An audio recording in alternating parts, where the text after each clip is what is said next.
오늘 20주차 요한계시록 오늘은 15장입니다. 1절에서 8절 비교적 짧은 내용의 부분을 우리가 살펴보려고 합니다.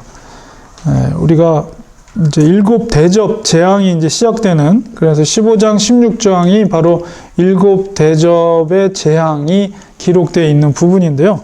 이게 두 장으로 걸쳐서 기록되어 있습니다. 근데 이제 15장과 16장, 15장은 일종의 서론에 해당되는 내용이 기록되어 있고요. 본격적인 일곱 대접의 재앙의 내용은 16장에 기록이 되어 있습니다. 그러니까 서론 부분이 바로 오늘 15장 1절에서 8절까지의 말씀이라고 할 수가 있고요. 세 세트가 일곱 재앙에 대한 세트의 마지막 클라이막스가 바로 이 대접 재앙입니다.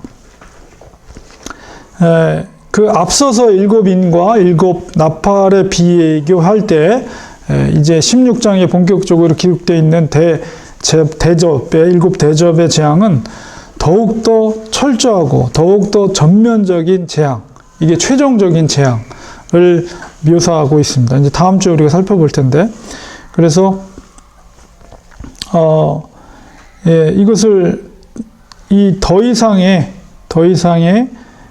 재앙을 통한 메시지는 존재하지 않는다. 그래서 16장에서 이제 이 대접 재앙이 끝나게 되면 이제 계시록의 나머지 부분은 악의 도성인 바벨론의 멸망, 그리고 어린 양의 신부인 예루살렘의 완성, 이로 이제 끝을 맺게 됩니다. 그래서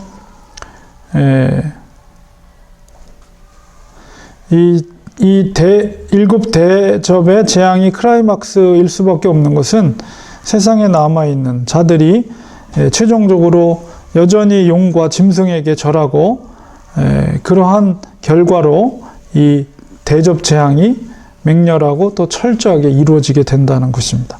그래서 본문을 한번 살펴보면 1절에서 4절 그리고 5절에서 8절 이렇게 두 부분으로 이 서론에 대한 내용이 구분이 되어 있습니다. 그래서 1절에서 4절까지는 만국이 주께 경배하라, 경배하는 장면인데요. 1절에 보면 또 하늘에 크고 이상한 다른 이적을 보매, 여기서 이상한으로 해석된 한글 번역이 이제 헬라어는 다우마스토스라는 헬라어인데, 이거는 경이롭다, 놀랍다, 이런 의미를 담고 있습니다. 그래서 하늘에 크고 정말 경이로운 다른 이적을 보매. 그래서 이제 그 서막, 일곱 대접의 재앙의 서막을 사도 요한은 경이로운 이적이다, 이렇게 표현되어 있습니다. 일곱 천사가 일곱 재앙을 가졌으니 곧 마지막 재앙이라. 하나님의 진노가 이것으로 마치리로다. 그래서 일곱 재앙을 경이롭다고 표현한 것은 그것이 최종적인 심판의 재앙이며, 또 그것을 통해서 하나님의 경이로운 또한 구원이 이루어지기 때문에 경이롭다. 사도 요한은 이런 표현을 하고 있습니다.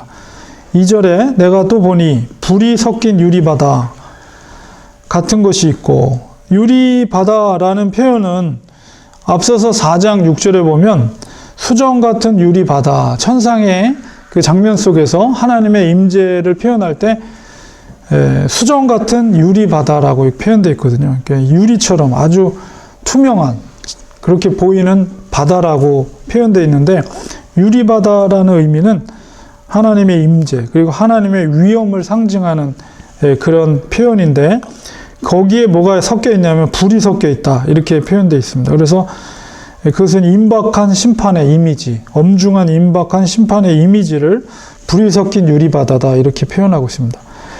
유리바다 같은 것이 있고, 또 짐승과 그의 우상과 그의 이름의 수, 앞서서 13장 17절에 보면 그 666으로 표현되어 있고, 그 앞에 그 표를 받지 않은 자들은 매매를 하지 못한다, 이렇게 표현되어 있죠. 그래서 그 이름의 수를 이기고 라고 표현되어 있는 것은 그 매매를 못함으로 인해서 이제 경제적인 압박을 받았던 그런 믿음의 사람들, 그 사람들이 그것을 이기고 벗어난 자들, 그러니까 끝까지 믿음을 지킨 자들을 말하는 것입니다. 그들이 유리 바닷가에 서서 하나님의 검은고를 가지고, 여기서 하나님의 검은고, 하나님의 하프, 그것은 그들이 준비한 것이 아니라 하나님께서 그들에게 하사품으로 주신 그 검은고로 이제 연주를 하는 건데요.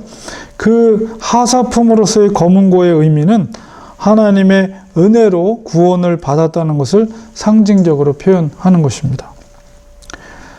그래서 이 짐승, 우상, 그의 우상, 그래서 이제 우리가 13장, 12장, 13장에 나온 그 하나님의 패러디, 성삼위 패러디로서의 붉은 용, 그리고 바다로부터 올라온 짐승, 적그리스도, 그 다음에 땅으로부터 올라온 짐승인 거짓 선지자, 그런 거짓 선자들이 또 적그리스도의 우상을 만들고 사람들을 미혹해하는, 근데 그들의 그런 핍박, 그리고 짐승의 표 666을 얘기하면서 매매할 수 없는, 그 표를 받지 않으면 매매할 수 없는, 그래서 제가 설명드렸던 것이 그 빌립보 지역에서처럼 그리스도인들이 일종의 이제 상업 길드가 형성이 돼서 그리스도인들에게는 그 길드에 들어오지 못하도록 해서 상업적으로 모든 매매가 금지가 됨으로 인해서 구조적으로 그리스도인들이 가난하게 살 수밖에 없는 그런 도시 속에서 살았던 성도들을 이제 의미한다고 제가 설명을 드렸는데요. 그런 것이 물론 과거에 그런 일이 있었고 앞으로도 그런 일이 있을 수가 있는 거죠. 우리가 신앙 때문에 받게 될 경제적인 어려움들이 있을 수가 있다는 거예요. 근데 그런 것들을 믿음으로 극복하고 견디고 그럼에도 불구하고 얼마나 힘들겠어요. 내가 그리스도인이기 때문에 불이익을 당하고 그것 때문에 경제 활동을 하지 못하고 내가 가난하게 살 수밖에 없는 그런 신세라고 했을 때 굉장히 그건 고통스러운 거죠. 고통스러운 것이지만 그것을 끝까지 믿음을 지켜서 하나님께서 그들에게 하나님의 하프, 검은고를 받고 그것을 통해서 이제 노래를 부르게 됩니다. 3절에 보면 하나님의 종 모세의 노래. 이건 뭐냐면 홍해바다를 이제 가른 다음에 백성들이 거기를 지나고 그 지난 뒤를 애굽의 마차 군병들이 지나갈 때 이 바다가 그들을 삼켜서 이스라엘을 구원하는 그 역사를 보고 모세의 노래를 부르죠.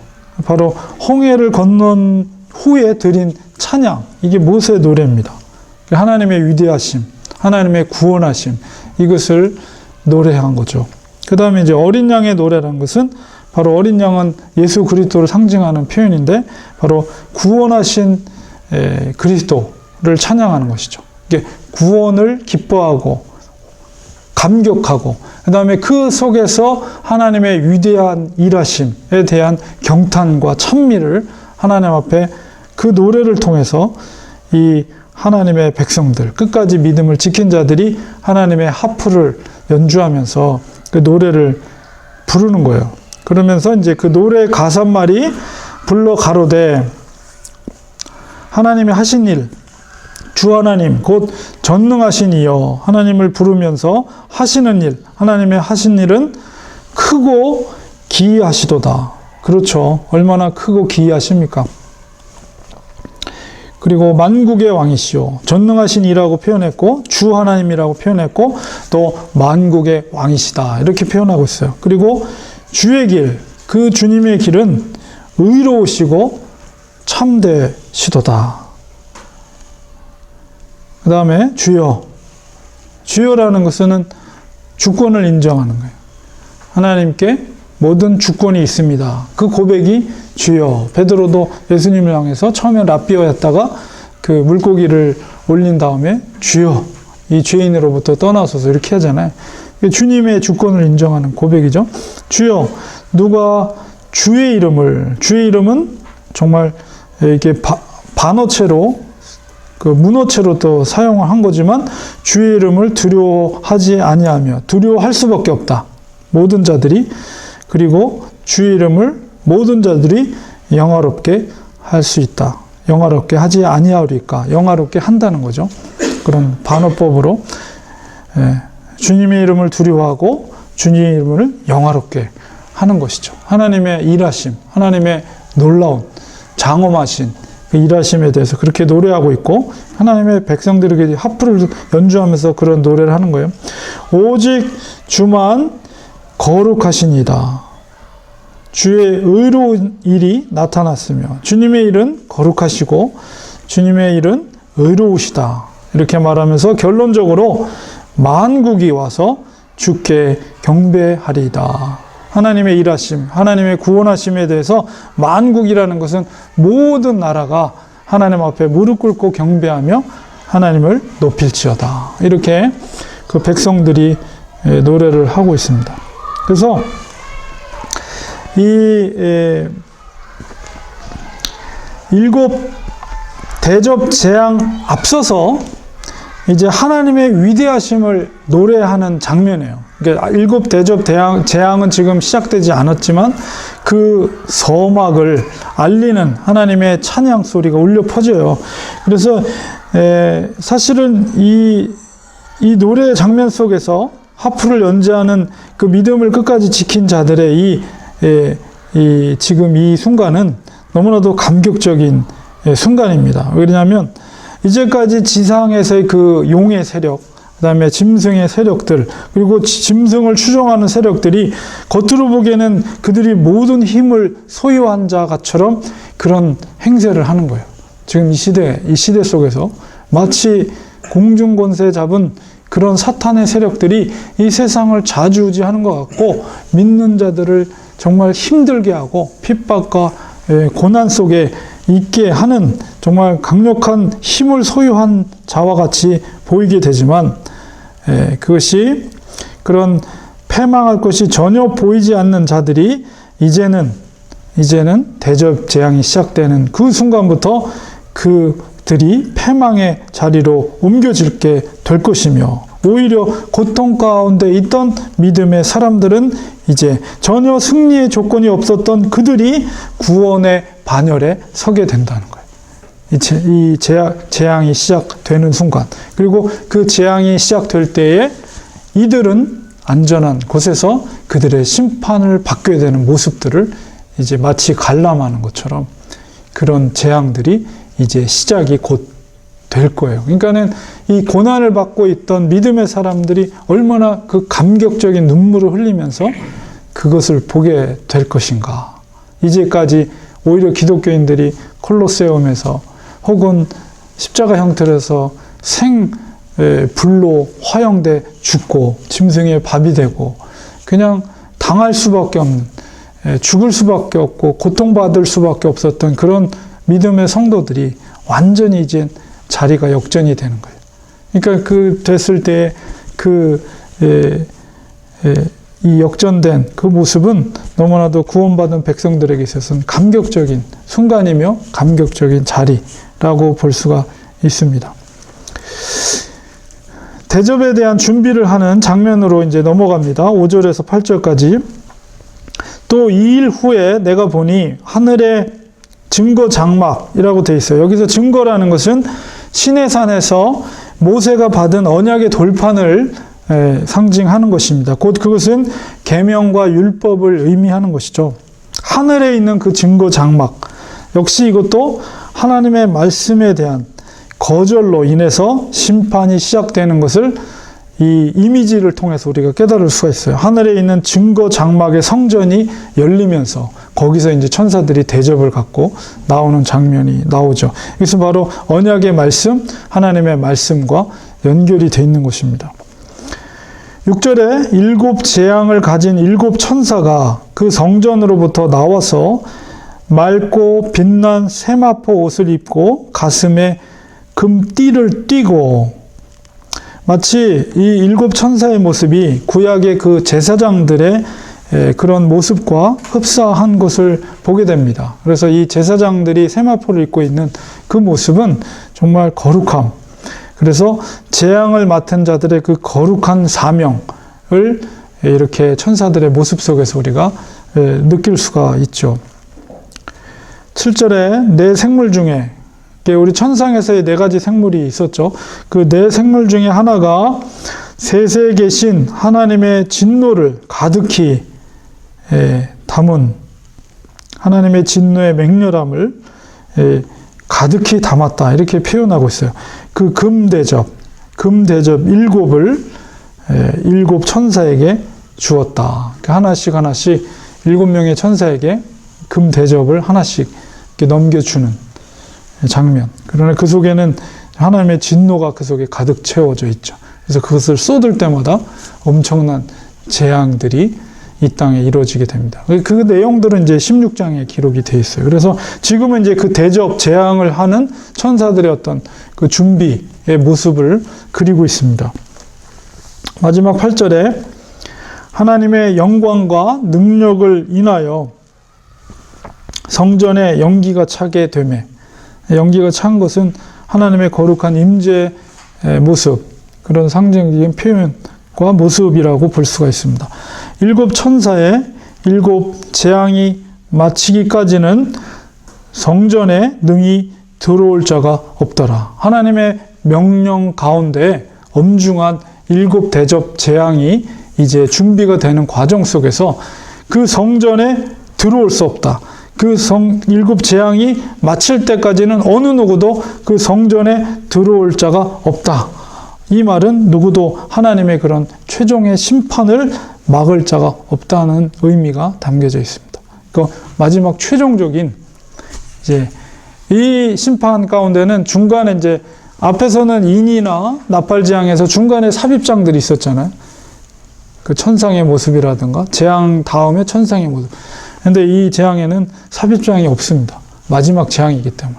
그래서 마지막 이제 16장의 대접 재앙과 함께 이제 그 뒤에는 이제 최종적인 악의 도성인 바벨론의 멸망과 어린 양의 신분 예루살렘의 완성, 이런 것들이 이제 기록되어 있고, 그 다음에 이제 천년왕국에 대한 언급이 있고, 이제 최종적인 이제 하늘의 도성에 대한, 예루살렘에 대한 그 이미지들이 설명이 되어 있습니다.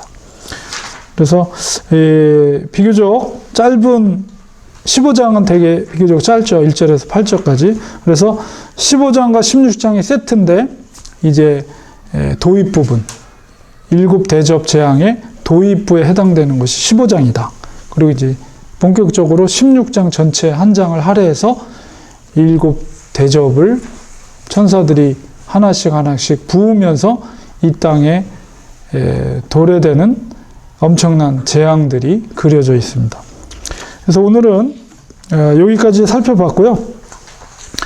생각해 볼 질문은 한 가지, 제가 준 질문은 15장 3절에 보면 주의 하시는 일이 크고 기이하시도다, 이런 표현이 있어요. 주의 하시는 일이 크고 기이하시도다, 이 표현과 그다음에 제가 로마서 8장 28절에 우리가 알거니와 하나님을 사랑하는 자 곧 그 뜻대로 부르심을 입은 자들에게는 모든 것이 합력하여 선을 이루느니라. 그래서 여기서 합력한다는 것은 이제 성령님과 합력하여서 선을 이룬다, 이렇게 그런 의미예요. 일단은 그 본문 속에서는.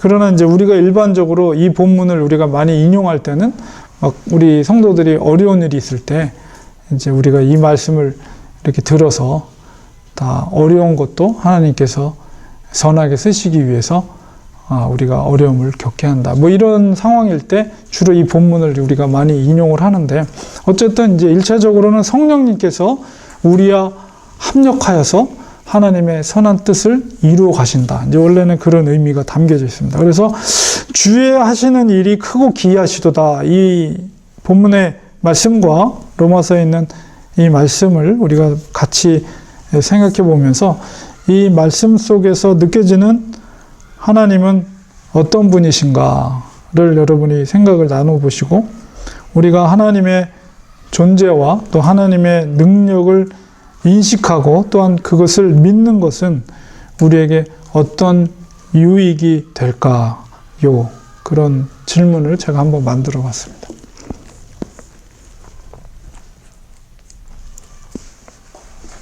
우리 인간은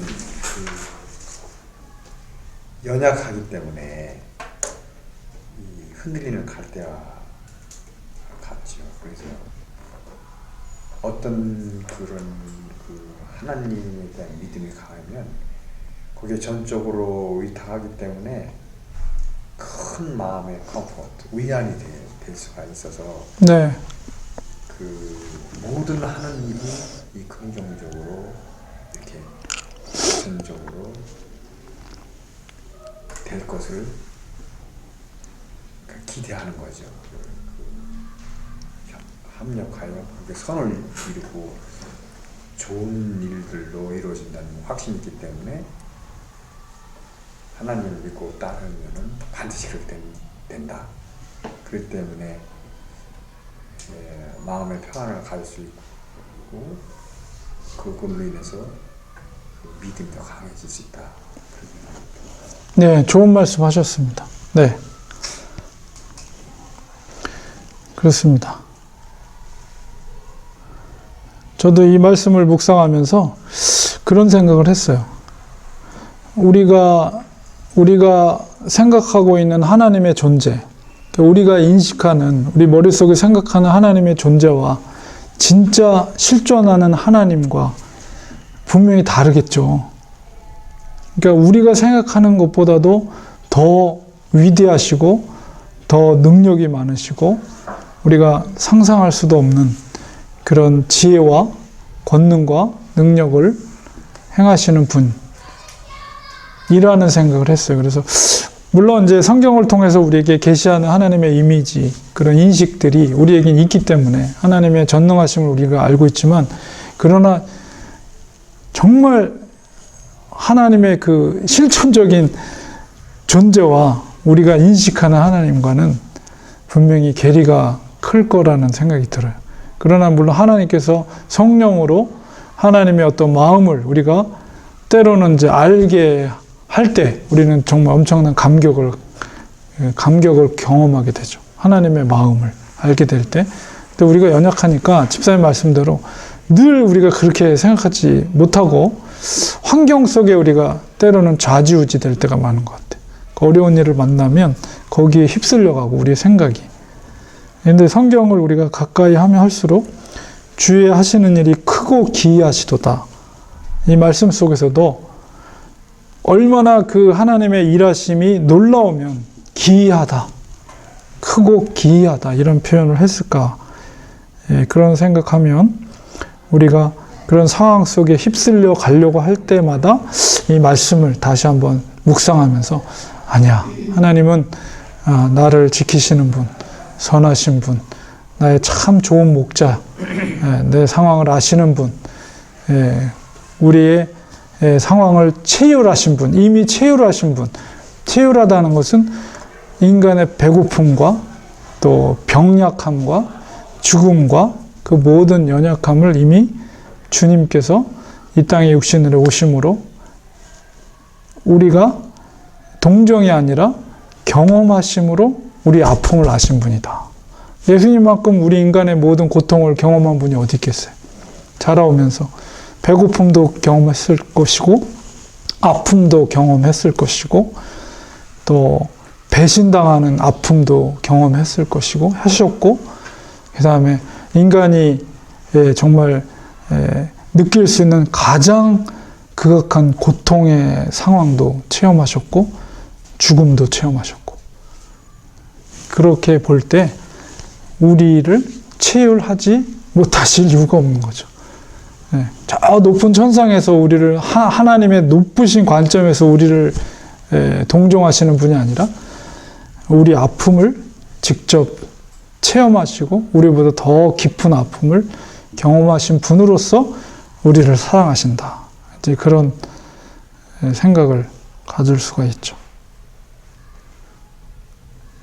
그래서 우리가 말씀을 힘들 때마다 더 말씀 속에서 하나님이 어떤 하나님인가에 대한 깊은 묵상을 하면 로마서 8장 28절에도 합력하여 선을 이룬다. 그러니까 어려운 일을 만나도 우리 속에 함께 하신 그리스도의 영이신 성령님께서 우리의 상황 속에서 그것을 합력해서 하나님의 기쁘신 뜻을 이끌어 간다는 것이죠. 그러니까 우리가 생각해 보면 그냥 논리적으로만 생각해 봐도 우리를 하나님은 자기의 독생자 그리스도의 생명을 주고 그것을 트레이한 거죠. 트레이드. 그러니까 생명을 주고 값을 주고 우리의 생명을 사신 바 됐기 때문에 우리가 하나님의 속한 백성이 됐고 더 나아가서는 하나님을 아버지로 우리가 부를 수 있는 자격까지 주셨는데 그 하나님이 그만큼 우리를 사랑한다면 왜 우리를 그냥 고아처럼 내버려 두겠느냐. 그러니까 우리가 믿음이 우리 쪽에서 문제가 있는 것이지 하나님 쪽에서는 우리를 향한 정말 그 사랑은 무한한 사랑은 변함이 없는 거거든요. 그러니까 우리가 그것을 영적으로 눈이 어두워지고 감각이 둔해지니까 그것을 느끼지 못하는 것뿐이지. 그러니까 하나님의 하시는 일은 크고도 기이하시다. 이 말씀 하나만 내가 깨달아도 우리가 자유함을 가질 수 있는 어떤 상황 속에서도 자유함을 가지고 비록 힘들지만 비록 지금 상황이 어렵지만 그러나 하나님은 지금도 나를 사랑하시고 하나님의 선한 길로 나를 이끌어 가실 거야. 이 믿음으로 그 믿음을 고백하면서 걸어가는 거죠. 걸어가다 보면 그 고난의 터널은 영원한 것이 아니다. 하나님이 우리에게 고난을 주시기 위해서 이 땅에 우리 인생을 살게 하신 것이 절대 아니거든요. 하나님이 우리를 이 욥의 고백처럼 내가 단련된 후에는 정금같이 나오리라. 욥의 고백처럼 욥의 그 고난 가운데도 바로 하나님께서 그것을 다루심으로 물론 의인이라고 여겨졌지만 하나님의 보시기에는 여전히 욥은 부족한 것이 많았기 때문에 그를 단련시키고 더욱더 정금같이 만드신 다음에 갑절의 생명과 갑절의 재산과 갑절의 자녀의 축복을 마지막에는 부어주신 거죠. 그러니까 그 고난을 받을 때 얼마나 힘들겠어요. 그러나 하나님은 절대 이 땅에 고난을 주기 위해서 우리를 이 땅에 보내주시는 게 아니고 최종적인 목적은 우리를 단련시키신 후엔 정금같게 우리를 나오게 하셔서 하나님의 선한 도구로 쓰임받기 편하게 하나님이 다루심의 과정이다. 우리가 하나님의 정말 사랑받는 자녀라면 우리를 다루셔요.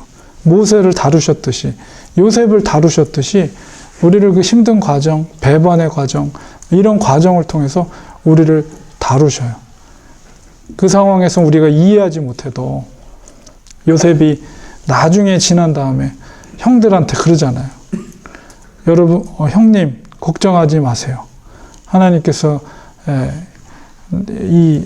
우리 가족을 구원하고 이 민족을 구원하고 여기 땅에 사는 사람들을 구원하기 위해서 하나님이 그렇게 어릴 때 형들의 손을 통해서 애굽으로 나를 파는 거예요. 이렇게 형들한테 얘기하잖아요. 그래서 그 당시에는 고통스러웠지만 세월이 흐르고 나서 하나님의 섭리를 요셉이 깨닫고 형들을 용서해 주는 거죠. 형들을 용서해 주고 다 그것이 하나님의 큰 그림 속에서 하나님이 이 백성을 구원하기 위해서 나를 형님들의 손 통해서 나를 팔아서 이곳에 보낸 것입니다. 이렇게 얘기하는 것처럼 우리가 당장에는 이해 못해도 그 어려운 상황과 고난이 이해가 안 돼도 하나님은 반드시 우리를 단련시킨 후에는 정금같이 하나님이 사용하시는 거죠. 그 과정 속에서 우리를 다루셔서 하나님께서 우리를 이 땅에 보내신 목적은 하나님이 사용하기 위해서 구원의 하나님의 계획 속에서 우리에게 맡겨진 사명을 정말 귀하게 사용하기 위해서 우리를 단련하신다. 이제 그 교훈들을 우리는 성경 말씀 속에서 우리는 깨달아야 돼요. 그래서 우리가 항상 기도해야 되고 또 말씀을 우리가 묵상해야 되는 이유는 바로 이 말씀 속에 하나님의 능력이 있기 때문에, 하나님의 말씀 자체가 능력이기 때문에, 우리가 읊조리기만 해도, 이 한 구절만 읊조리기만 해도 주의 하시는 일이 크고 기이하시도다, 이것만 읊조리며 묵상해 보세요. 생각해 보면 이 말씀 하나 자체만으로도 우리에게 놀라운 하나님의 은혜와 하나님의 능력을 이 말씀 속에서 깨닫게 해주셔요. 그 속에서 이제 진정한 자유, 기쁨을 우리는 누릴 수가 있는 거죠.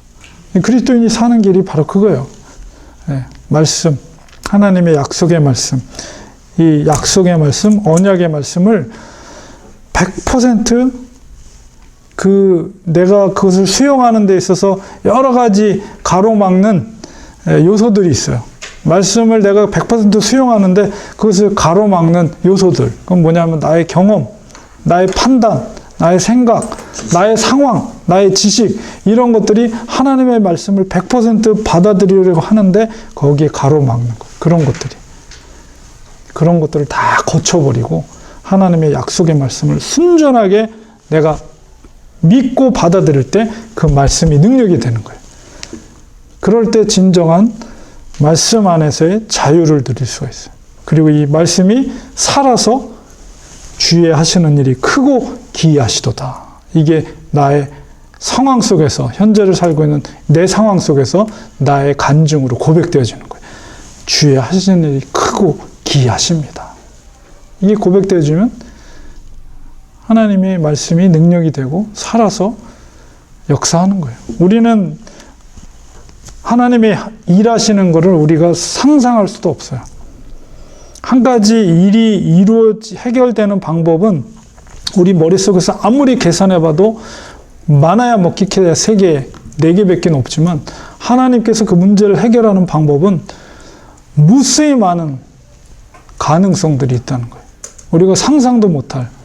그렇기 때문에 나의 어떤 아주 미련한 머리로 그거를 해결하려는 길을 찾기보다는 정말 능력 있고 지혜로우신 하나님의 일하심을 의지하며 맡길 때 하나님이 앞서서 행하는 거예요.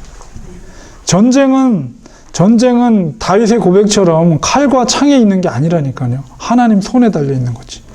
다윗이 승리할 수 있었던 것은 자기가 무슨 돌팔매질을 잘해서가 아니라 하나님을 향한 믿음이 있었기 때문에 다윗에게 그 믿음을 보시고 승리케 하신 거죠.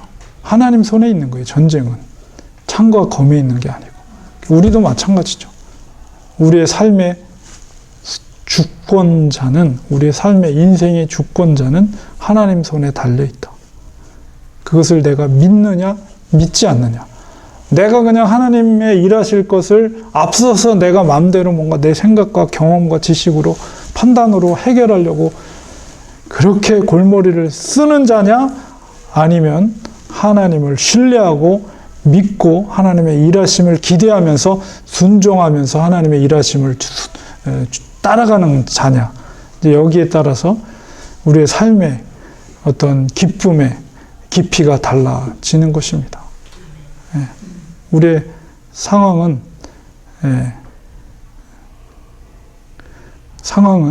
어렵지만, 그러나 우리가 기독교 역사나 신앙의 우리의 열조들을 보면 다 그런 어려운 상황들이 있었어요.